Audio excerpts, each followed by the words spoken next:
मेरे प्यारे दोस्तों, ज्ञान के सागर में आपका स्वागत है।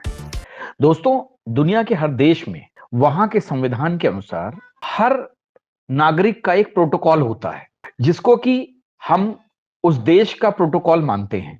हमारे देश भारत में भी इसी प्रकार का एक प्रोटोकॉल है, जिसे कि संविधान द्वारा निर्धारित किया गया। इसके हिसाब से भारत का प्रथम नागरिक राष्ट्रपति होता है और हमारे देश की जनता, आम जनता, वो 27वीं नागरिक मानी जाती है। तो क्या आपको पता है कि इस पहले और 27वें के बीच में कौन कौन लोग आते हैं? चलिए हम आपको बताते हैं। श्रीमती द्रौपदी मुर्मू, जो कि भारत की 15वीं राष्ट्रपति हैं, वो भारत के संविधान के अनुसार इस देश की प्रथम नागरिक हैं।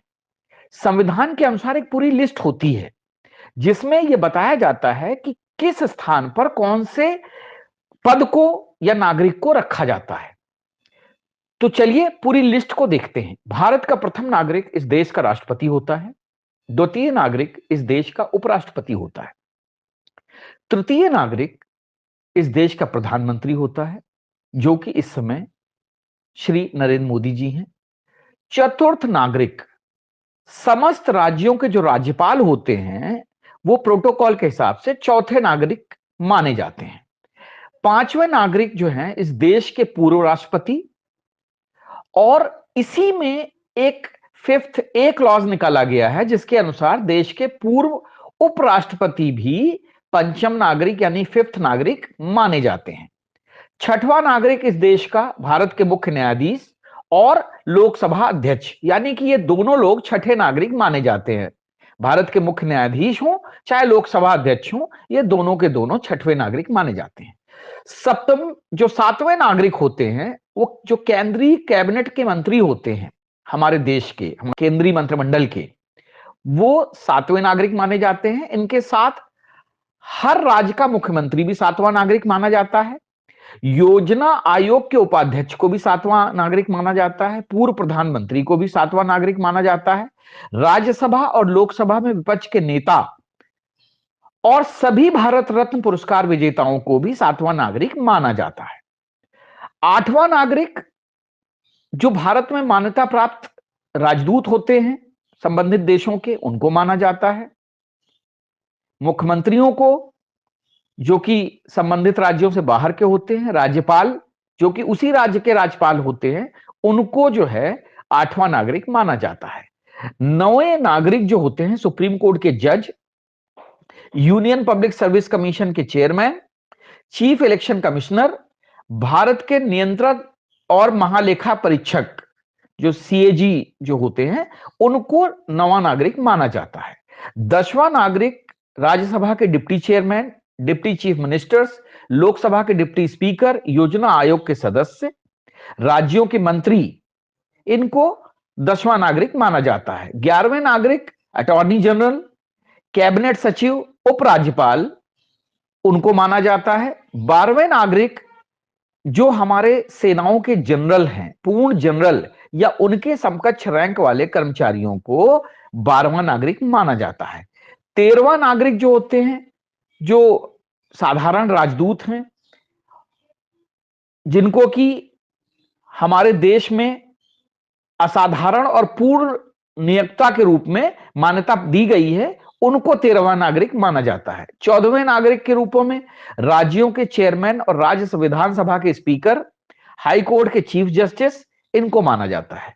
15वें नागरिक में राज्यों के कैबिनेट मिनिस्टर्स, केंद्र शासित राज्यों के मुख्यमंत्री, दिल्ली के मुख्य कार्यकारी काउंसलर और केंद्र के उप मंत्री 15वें नागरिक माने जाते हैं। 16वें नागरिक जो होते हैं आर्मी, नेवी, एयरफोर्स के लेफ्टिनेंट जनरल या उनके समकक्ष रैंक का पद धारण करने वाले स्टाफ के प्रमुख अधिकारियों को माना जाता है। 17वें नागरिक अल्पसंख्यक आयोग के अध्यक्ष, अनुसूचित जाति के राष्ट्रीय आयोग के अध्यक्ष, अनुसूचित जनजाति के राष्ट्रीय आयोग के अध्यक्ष, उच्च न्यायालयों के मुख्य न्यायाधीश, उच्च न्यायालयों के पीयूष न्यायाधीश, जो कि उनके अधिकार क्षेत्र में आते हैं, उनको माना जाता है। 18वें नागरिक जो होते हैं राज्यों में कैबिनेट मंत्री, राज्य विधानसभा मंडलों के सभापति और अध्यक्ष, एकाधिकार और प्रतिबंधात्मक व्यापार व्यवहार आयोग के अध्यक्ष, उपाध्यक्ष और राज्य विधान मंडलों के उपाध्यक्ष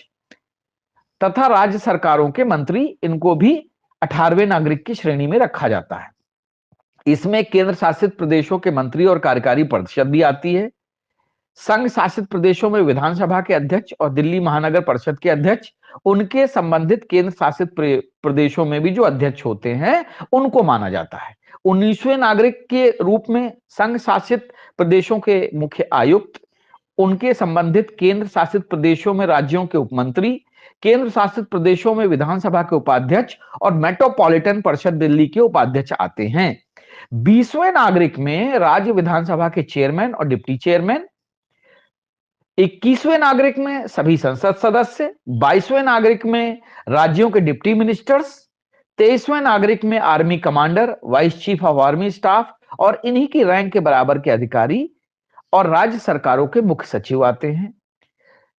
भाषाई अल्पसंख्यकों के आयुक्त आते हैं, अनुसूचित जात और अनुसूचित जनजाति के आयुक्त आते हैं, अल्पसंख्यक आयोग के सदस्य आते हैं, अनुसूचित जातियों के लिए राष्ट्रीय आयोग के सदस्य आते हैं, अनुसूचित जनजाति के लिए राष्ट्रीय आयोग के सदस्य आते हैं।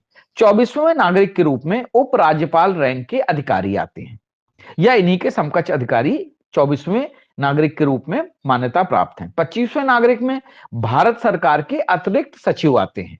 26वें नागरिक के रूप में भारत सरकार के संयुक्त सचिव और समकक्ष रैंक के अधिकारी, मेजर जनरल, ये समकक्ष रैंक के अधिकारी आते हैं। और 27वां नागरिक, जी हां, हम सब आम नागरिक, जो आम जनता है, वो हमारे देश के प्रोटोकॉल के हिसाब से 27वें नागरिक माने जाते हैं।